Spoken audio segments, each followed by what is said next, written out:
I was a caring boyfriend. She told her friends I was too clingy. I found out, left her on read, and never looked back. Now I'm finally at peace. I, 29M, never thought I'd post one of these, but after what happened, I need to vent, and maybe get a little validation too.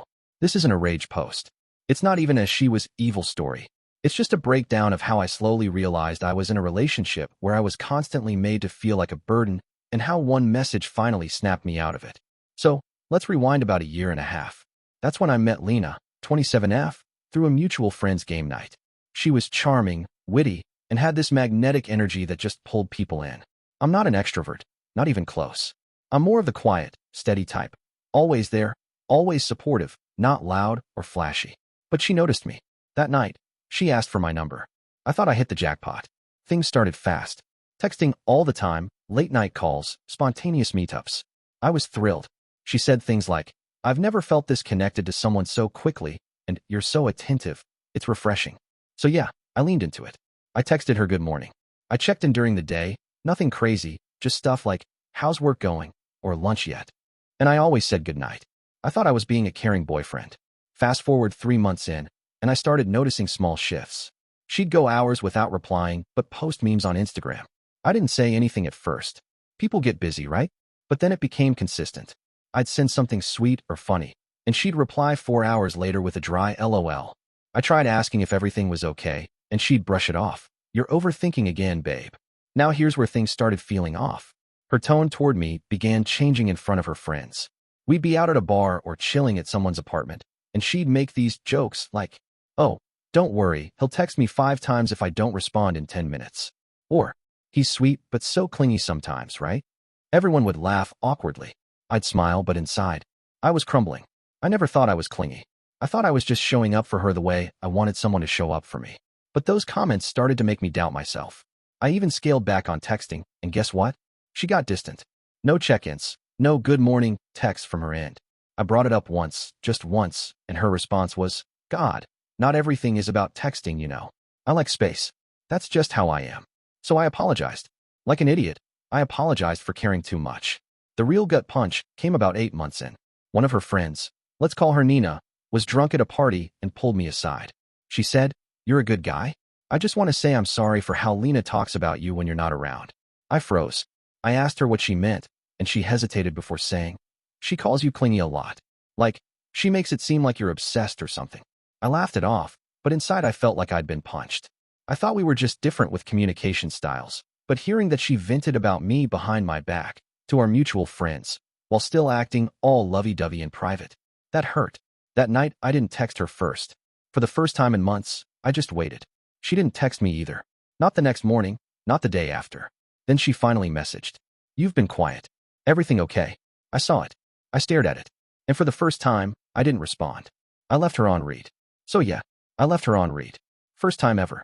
That little gray scene, checkmark on her message must have confused the hell out of her, because I used to be the guy who replied within minutes, sometimes seconds. But this time, I didn't say a word. And honestly, it felt weird at first. Like holding your breath underwater. But also, kind of powerful. I didn't block her. I didn't mute her. I just stopped responding. That was a Tuesday. By Thursday, she sent another message. "Are you mad at me or something?" Again read. Nothing back. Then she called. Twice. I watched the phone buzz on my desk. I didn't pick up. And that's when I realized something wild. For the first time in months, I wasn't anxious. I wasn't checking my phone every 5 minutes to see if she'd replied. I wasn't walking on eggshells trying to be the right amount of caring. I was finally breathing. Over the next few days, I did some real reflecting, like painfully honest, late night lying on the floor type of thinking. I looked back at our messages, our conversations, the jokes she made about me. I started noticing a pattern. I was always the one initiating. I was always the one apologizing.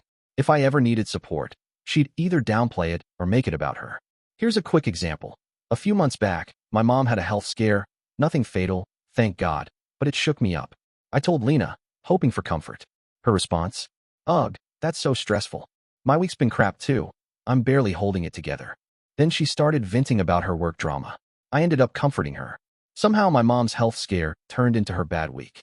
Anyway, by Friday night, she sent a long message.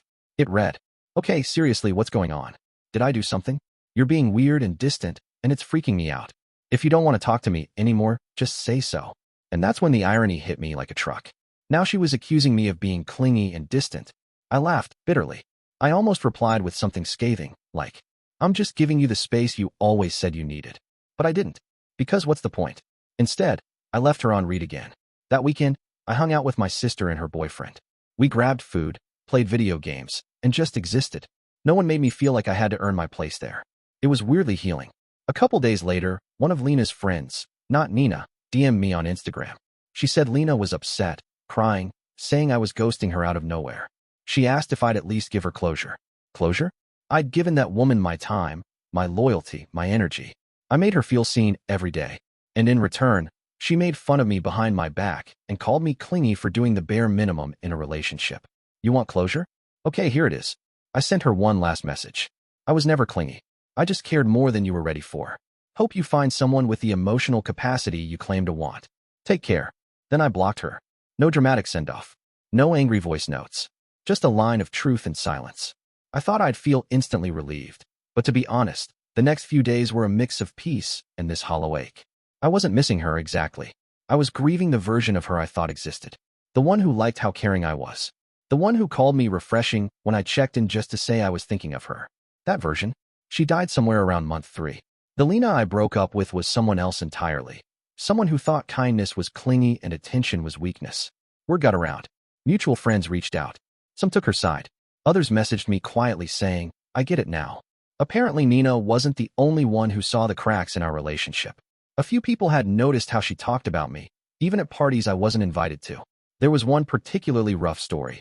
Apparently, she once said, he's sweet, but I wish he'd stop acting like we're married or something. It's suffocating. We dated less than a year. I think that comment stuck with me the most.